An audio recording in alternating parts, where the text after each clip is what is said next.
একজন এমন ইহুদি যিনি জাহান্নামে যেতে যেতে বেঁচে গিয়েছিলেন। ছোটবেলায় যখন সে নবীজি সাল্লাল্লাহু আলাইহি সাল্লামকে দেখতে এসেছিল, তখন ওনার মায়ায় পড়ে গিয়েছিল। সে তার বাবা মার কাছ থেকে লুকিয়ে লুকিয়ে নবীজি সাল্লাল্লাহু আলাইহি সাল্লাম এর কাছে ঘন্টার পর ঘন্টা সময় কাটাতো। এক দফা সে অনেক দিন দেখা করতে আসেনি। নবীজি সাল্লাল্লাহু আলাইহি সাল্লাম চিন্তিত হয়ে সাহাবাদের বলল খোঁজ নেয়ার জন্য।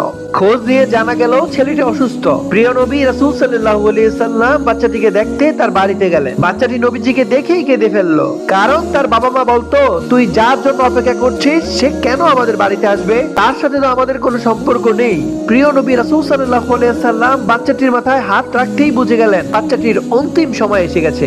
রাসূল সাল্লাল্লাহু আলাইহি সাল্লাম বললেন, তুমি কালেমা পড়ো। অবশেষে ছেলেটি কালেমা পড়তে পড়তে দুনিয়া থেকে বিদায় নিয়েছিলেন। রাসূল সাল্লাল্লাহু আলাইহি সাল্লামের চোখে পানি চলে এসেছিল, আর রাসূল সাল্লাল্লাহু আলাইহি সাল্লাম বললেন, আমি তাকে জাহান্নাম থেকে বাঁচিয়েছি। সুবহানাল্লাহ।